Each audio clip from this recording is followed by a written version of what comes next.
Lundi, donc on se retrouve maintenant pour des talks un peu plus allégés parce que c'est le mois de décembre et qu'on approche des fêtes. Quelques mots sur ma rendez-vous de la semaine, notamment avec Esther Benbassa, de ce qui est en train de se passer au Conseil économique, social et environnemental. Prochain déplacement, eh bien, en janvier à Limoges. Et puis aujourd'hui, je vous parlerai du livre de Noël Châtelet, La dernière leçon, que vous connaissez, et suite à la dernière leçon, puisqu'il vient de sortir cette fois-ci dans une version poche. À tout de suite.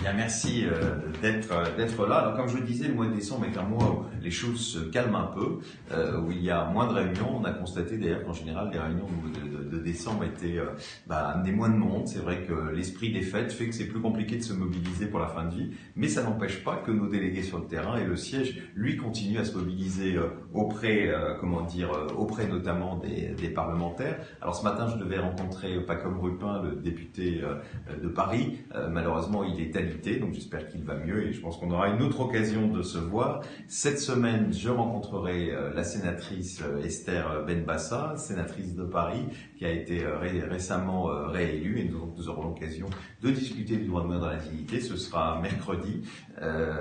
Et puis, je pense que certainement à la fin du mois de janvier, on pourra un peu faire un point sur la nouvelle configuration, à la fois de l'Assemblée nationale et du Sénat, et voir quel est le rapport de force que nous avons actuellement.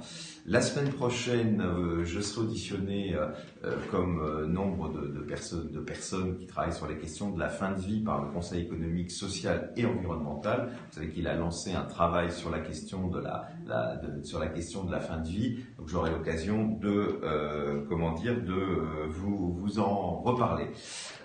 En ce qui concerne donc les déplacements, mon prochain déplacement, ce sera à Limoges à la mi-janvier. Je serai heureux de retrouver notre délégué Nicole Labarre qui fait un travail tout à fait exceptionnel à Limoges, qui n'arrête jamais d'ailleurs. Donc si Nicole nous regarde, je la salue et je serai très heureux de recommencer cette année avec le Limousin.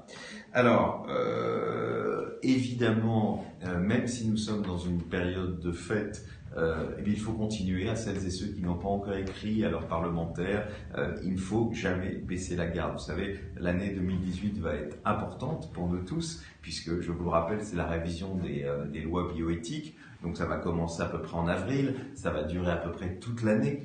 De toute manière, vous savez qu'il y a plusieurs questions qui vont être débattues au-delà de cette question qui pour nous est importante. Et il faut s'assurer que la fin de vie soit bien dans les lois bioéthiques. Vous continuez à écrire d'ailleurs au président du Conseil national d'éthique, continuez à écrire au Premier ministre, continuez aussi à écrire à la ministre de la Santé qui, c'est quand même ces derniers temps, a eu des propos étonnants. C'est que la semaine dernière, elle répondait à une question du député Olivier Falorni, qui est à l'origine d'une proposition de loi pour légaliser l'euthanasie.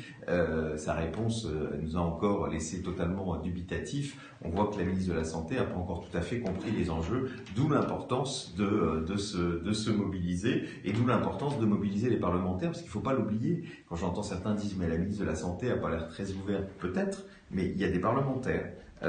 Et ces parlementaires ont l'air d'avoir une plus grande liberté aujourd'hui, en tout cas souhaitent être plus libres, et on a pour la première fois, je vous l'ai déjà dit, une configuration étonnante, avec dans chaque groupe, notamment à l'Assemblée nationale, et ce n'était pas arrivé depuis très longtemps, dans chaque groupe, des parlementaires qui sont favorables à notre cause, d'où l'importance donc de continuer cette mobilisation.